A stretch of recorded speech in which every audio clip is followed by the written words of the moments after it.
Sahabat Pijar TV, terima kasih sudah klik video YouTube ini. Kiranya kebenaran firman yang saudara dapatkan menerangi kehidupan saudara. Dan untuk mudah menyaksikan video-video lainnya dan mendapatkan update dengan cepat, gimana caranya? Klik subscribe-nya. Jangan lupa berkat Tuhan jangan disimpan sendiri.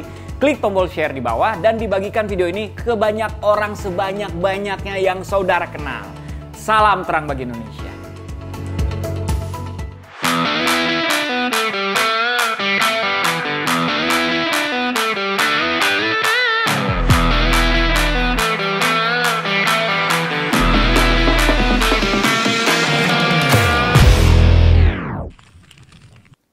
Yo, selamat bergabung di Jesus is the Answer bareng gue Christopher Tapiheru. Program ini dibuat untuk menjawab pertanyaan-pertanyaan unik, sederhana, yang sehari-hari namun penting untuk dijawab berdasarkan kebenaran firman Tuhan. Program ini didukung oleh The Messenger Clothing dan Patrobas Shoes, sepatu buatan lokal Indonesia yang membanggakan. Teman-teman bisa dapetin kaos yang gue pakai ini online at Messenger Store. Patrobas Shoes juga bisa didapatkan secara online di Shopee atau Tokopedia. Teman-teman juga bisa dapatkan kaos dan sepatu ini gratis dengan mengirimkan pertanyaan, cerita pengalamanmu, atau permohonan doamu ke nomor WhatsApp di bawah setelah menonton program ini. Yang terpilih akan mendapatkan giveaway dari kolaborasi Pijar TV, The Messenger, dan Patrobas. Kali ini kita akan membahas tentang Alkitab nggak relevan lagi. Tapi sebelumnya kita akan saksikan apa jadinya kalau sahabat muda Pijar ditanya soal kekristenan. Nama gue Nelson, umur gue 35 tahun. Mistinawate, umur saya 32. Nama saya Julianus, umur 27. Hai, saya Ruth, umur 29 tahun.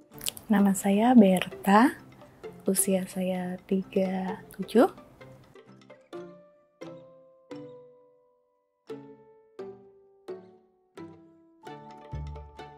Gimana? Mungkinkah? Alkitab nggak update. Alkitab hanya mencatat menciptakan manusia laki-laki dan perempuan.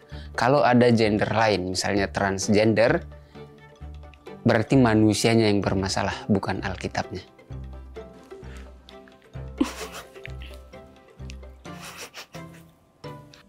Gue percaya sih Tuhan tuh menciptakan pelangi sehabis hujan. Tapi kenapa sekarang pelangi itu selalu digambarkan gender baru gitu loh? Gue nggak ngerti. Kalau di Alkitab sebenarnya masalah itu ada, kayak di zaman Sodom dan Gomora kan udah ada kayak kelainan seks lah istilahnya. Sebenarnya Tuhan itu tidak membuat sesuatu. Jangan dulu deh. Kalau Alkitab bukan nggak update, tapi ya gue rasa sih udah tertulis semua ya. Tapi kalau zaman sekarang ya ada aja yang memaksakan selain gender, ada gender laki-laki sama perempuan gitu sih. Enggak, karena Alkitab itu buku yang tidak pernah lekang oleh waktu, karena segala sesuatu yang ada di dunia ini kan bukan sesuatu yang baru. Di firman Tuhan juga dibilang bahwa semua yang ada di dunia ini ya nggak ada yang baru, semuanya hanya berulang dari zaman-zaman yang sudah berlalu gitu. Alkitab pasti update sih.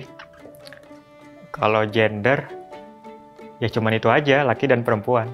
Enggak, Alkitab memang hanya menyebutkan laki-laki dan perempuan. Cuman kalau di luar Alkitab mungkin dari dunia kedokteran ya, itu adanya apa sih ya? Mutasi gen yang istilahnya nggak ngerti lah itu. Mutasi rekening.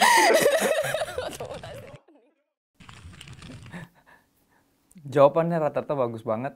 Ya, mungkinkah Alkitab nggak update dalam kaitannya dengan status seksualitas manusia? Nggak mungkin Alkitab nggak update. Ya, mungkinkah di zaman modern ini ada yang lebih dari sekedar gender laki dan perempuan?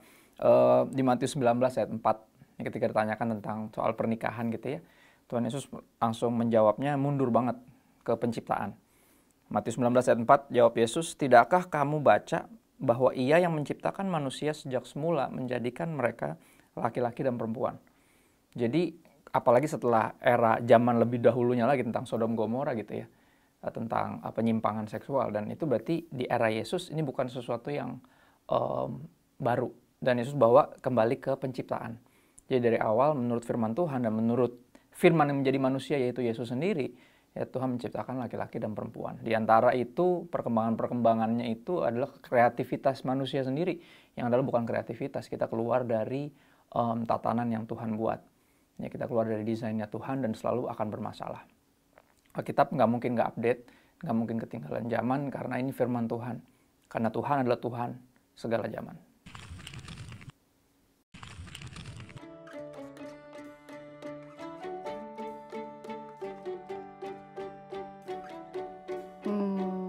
Enggak, bukan karena identitasnya sih menurut saya, tapi ya mungkin pandangan orang aja sih. Karena tubuh kita adalah bait Allah, makanya kita nggak boleh merusak tubuh kita dengan memakai tato dan segala apapun itu.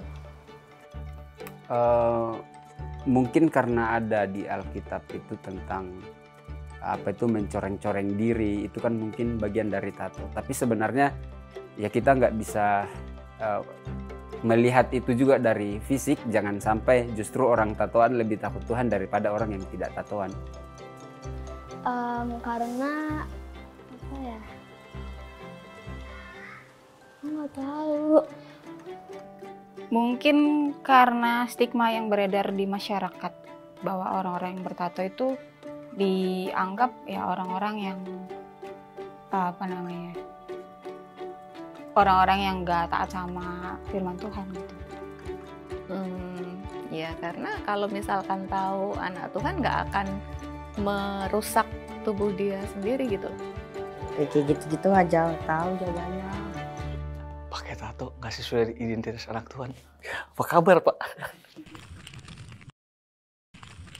Kenapa tato, piercing, rokok dianggap bukan kebiasaan anak Tuhan, sementara Alkitab nggak nulis apapun? Jawaban dari sahabat tadi bagus banget. Ya, stigma kultural yang negatif. Beberapa teman-teman yang memilih untuk memakai tato atau piercing di tempat-tempat yang tidak biasa, ya, atau ngerokok, jadi dianggap sebagai pemberontak.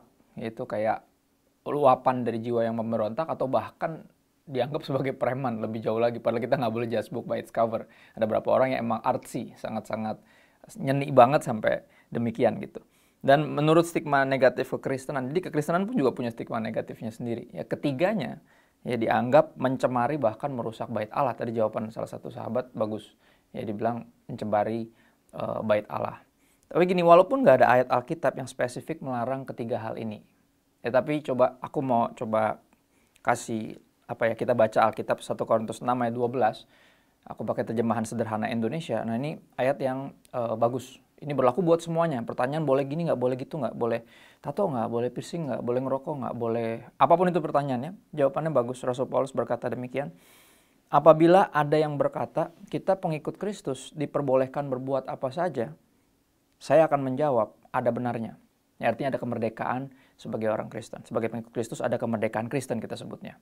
Ada benarnya, tetapi ingat bahwa tidak semua hal berguna. Jadi pertanyaannya bukan boleh atau enggak, tapi berguna atau enggak. Ya, useful apa harmful? Berguna atau malah berbahaya? Ya, atau malah merusak.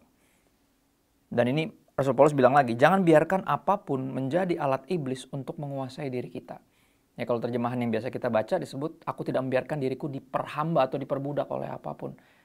Nah, ini jawaban yang bagus banget. Jadi artinya bukan masalah boleh apa enggak, tapi berguna atau enggak. Ya, terus pertanyaan berikutnya harus dijawab adalah, buat siapa? Ya, buat keren-kerenannya kita doang, atau kita mikirin ini mempermuliakan Tuhan, atau malah mempermalukan Tuhan. Ya, itu yang mesti kita jawab tuh. Bukan boleh atau enggak, tapi buat apa dan buat siapa.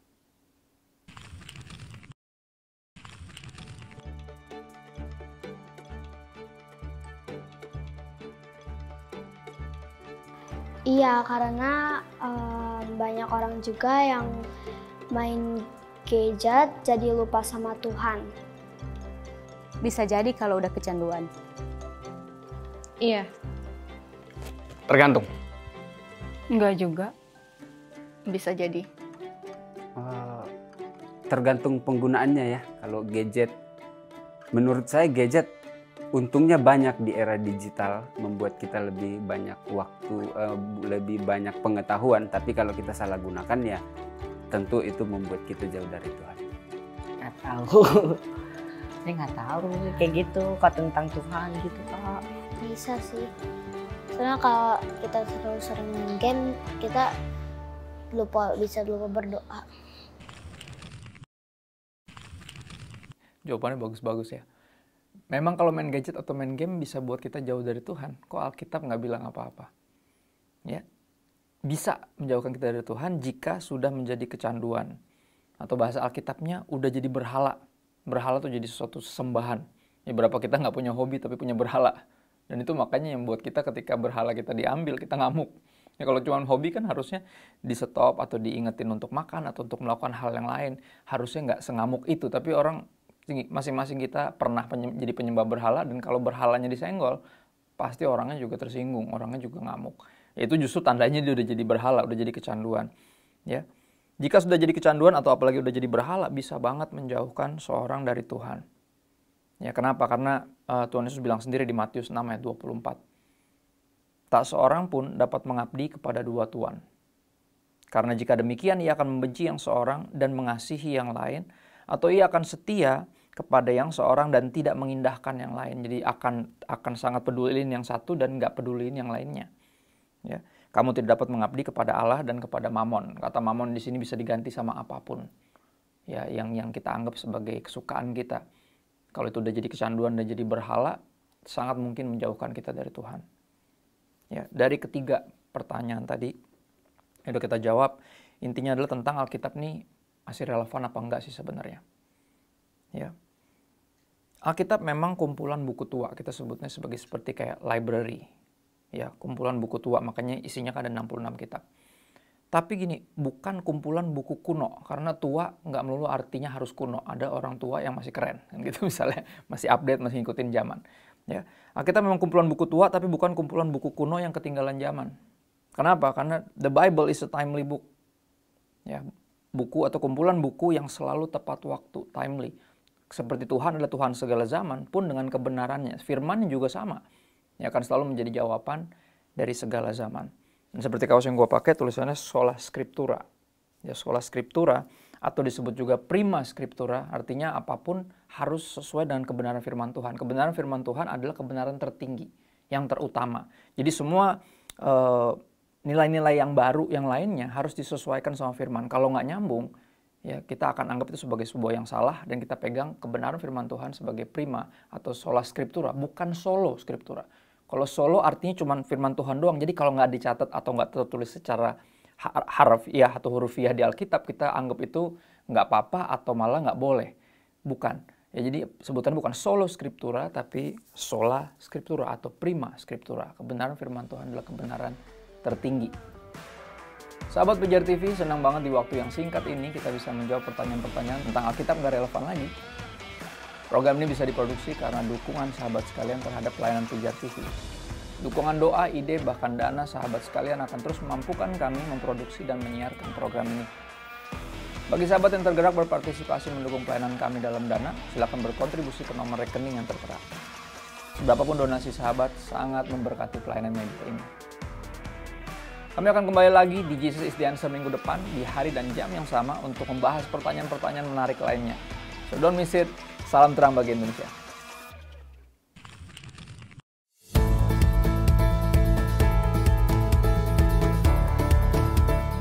Sahabat Pijar TV, terima kasih sudah menjadi pemirsa setia program-program Pijar TV. Kami sungguh rindu agar saudara bukan saja diberkati dengan menyaksikan program-program ini, tetapi juga dapat berinteraksi dengan kami untuk berdiskusi dan bahkan didoakan melalui WhatsApp dan telepon yang tertera di layar kaca ini. Hubungi kami sekarang juga melalui WhatsApp. Tim Respon Pijar TV siap untuk melayani saudara. Salam terang bagi Indonesia.